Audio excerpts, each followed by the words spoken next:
The world has been holding its breath, anxiously waiting for answers. 4 months, whispers have swirled around Princess Catherine's health. Speculation has dominated headlines, and royal watchers have been desperate for clarity. Now, Catherine has finally broken the silence, and the decision she's made isn't just personal.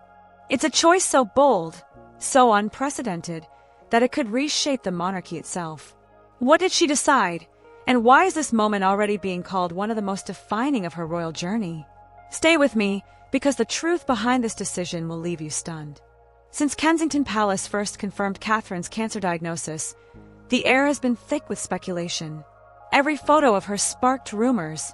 Every absence from public events sent tabloids into a frenzy. Unlike past royal health battles, which were shrouded in secrecy, Catherine's situation carried a heavy weight of anticipation. People weren't just concerned for her as a princess.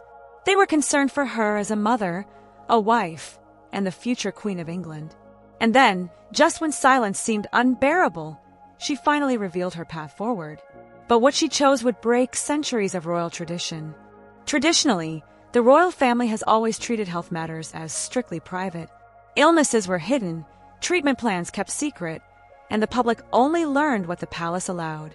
But Catherine has shattered that model. Instead of quietly following the expected route of closed-door treatment, she's chosen transparency and an approach that merges cutting-edge medicine with holistic therapies. This isn't just about survival. It's about rewriting the rules of what it means to be royal in the 21st century. To put it in perspective, when past royals faced health crises, the public often learned very little. Queen Elizabeth rarely spoke about her health, and King George VI's battle with lung cancer was concealed until the very end. Catherine, however, is taking the opposite path. She's showing the world that vulnerability is not weakness, but strength. By opening the curtain on her treatment, she's making a statement not only about her own journey, but about the kind of monarchy she believes the future demands. One built on courage, humanity, and connection with the people it serves. Catherine's decision didn't happen overnight. Sources say she spent months doing research, meeting with leading oncologists, studying medical journals, and even speaking with cancer survivors who shared their own experiences. Her focus wasn't just on fighting the disease, it was on preserving her ability to live fully, to remain an active mother, a supportive wife, and a future queen consort. Catherine wasn't willing to let her identity be defined by illness. But she also knew she couldn't take this journey alone. Those close to her reveal that she personally reached out to families who had walked similar paths, asking questions not only about medical treatment, but about the emotional toll of living under constant stress. She even spoke with international experts on wellness, determined to explore every possible option that could keep her strong in body and mind. This wasn't just preparation, it was leadership. By putting in the work herself, Catherine showed the world that she wasn't passively accepting her fate, but actively fighting for her future. And in doing so, she set an example that resonated far beyond palace walls. Behind palace walls, her family became her anchor. Prince William reportedly cleared his schedule, determined to stand by her through every doctor's appointment, every sleepless night, every difficult decision. At the same time, King Charles was fighting his own cancer battle, creating a unique bond between father-in-law and daughter-in-law that few could understand. Their private conversations, sources say, have been filled with honesty, vulnerability, and strength. Meanwhile, Catherine's mother, Carol Middleton, and her sister Pippa have stepped into the spotlight of support, surrounding her with comfort and stability. And perhaps most importantly, Catherine's children, George, Charlotte, and Louis, have been her greatest motivation. She has fought not only for her health, but to protect their childhood, ensuring their lives remain as steady as possible in the midst of upheaval. But even with the support, her choice hasn't come without risk. Catherine is balancing two impossible worlds. On one hand, she is a cancer patient, a woman undergoing grueling treatments, navigating fatigue, fear, and uncertainty. On the other, she is a princess in one of the most scrutinized families on earth. The public demands updates. The press hounds her every move, and critics are quick to pounce. Some say her openness is admirable, a breath of fresh air in a monarchy that has often seemed cold and distant. Others argue that sharing details invites more speculation, fueling gossip instead of silencing it. But Catherine has drawn her boundaries carefully. Her transparency is not about publicity. It's about empowerment for herself and for millions of others facing the same fight. And yet, insiders say the palace hasn't always been comfortable with her approach. Some senior advisors reportedly warned that too much openness could weaken the monarchy's mystique, eroding the very image of invincibility that has kept the crown intact for centuries. But Catherine has stood firm, insisting that real strength comes from honesty, not secrecy. It's a radical stance, and one that sets her apart not only as a royal figure, but as a modern woman redefining what leadership means under pressure. That's why Catherine made another choice that shocked the palace. She refused to step completely away from her royal duties.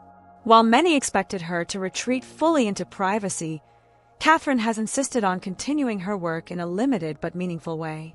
Causes she holds closest to her heart, especially children's mental health and early childhood development, remain on her agenda. Her presence at events, even in smaller appearances, has inspired admiration across the globe. And behind the scenes, her treatment plan is just as groundbreaking. Alongside traditional chemotherapy, Catherine has incorporated holistic therapies like acupuncture, meditation, and a tailored diet designed to strengthen her immune system. While some in the medical world debate the benefits of such methods, others praise her for creating a balance that addresses not just the body, but the mind and spirit. The reaction has been overwhelming. On social media, millions of fans have sent messages of love and support, calling her brave, strong, and a true example of leadership. Cancer organizations have praised her openness, saying it could reduce stigma and encourage more people to seek help early. Medical experts, too, have weighed in, acknowledging that her willingness to share even parts of her journey may save lives by sparking conversations about treatment and resilience. Of course, not everyone approves. Some critics insist that royals should remain private, that health matters should never leave the palace walls. But Catherine's choice makes one thing clear: she isn't leading with tradition. She's leading with authenticity. And that authenticity has become a lightning rod for debate. In Britain, commentators argue her openness could mark the beginning of a new monarchy, one that is more human and relatable. Across the Atlantic, American media outlets have hailed her as a role model, comparing her courage to public figures who turned personal battles into global movements.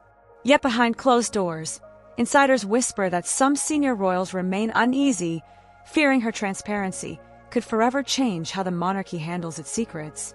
Love her or question her, one thing is undeniable: Catherine has captured the world's attention in a way no royal health battle ever has. And that authenticity is about more than the present. Whispers within the palace suggest that Catherine may be planning something far bigger, the creation of a foundation dedicated to cancer awareness and support. Such a move would mark a historic moment, transforming her personal struggle into a legacy that could help millions. In the meantime, she has built daily routines that protect her health: yoga and walks in the Windsor Gardens to restore balance, journaling to process her thoughts, and quiet family dinners that anchor her to what matters most. Some even say she may one day share parts of her journal with the public, offering raw, unfiltered insight into her journey. If true, it would be unlike anything the royal family has ever done. But Catherine has never been like anyone else. Through it all, Catherine is proving that being royal isn't about jewels, crowns, or ceremony. It's about resilience. It's about showing the world that even those at the top of society face struggles, and that true strength lies in facing them head-on. Her decision to share her journey, to embrace both science and holistic healing, and to continue serving while battling illness, has redefined what it means to wear the crown. And as the monarchy faces an uncertain future, Catherine is showing that its survival depends not on tradition, but on authenticity and courage. So what happens now? Catherine's treatment continues, and the months ahead will be difficult. But one thing is clear: her decision has already changed the monarchy forever. No longer can royal health struggles be hidden in secrecy. No longer can the palace rely on silence to protect its image. Catherine has set a new standard, one defined by openness, bravery, and compassion. The question now is whether the rest of the royal family will follow her lead, or whether she will stand alone as the princess who transformed it all. And I want to hear from you. Do you think Catherine's decision was a brave step forward or a risky break from tradition? Drop your thoughts in the comments below. And if you want more deep dives into the most shocking and untold royal stories, don't forget to like this video, hit subscribe, and turn on the notification bell because there's so much more to come.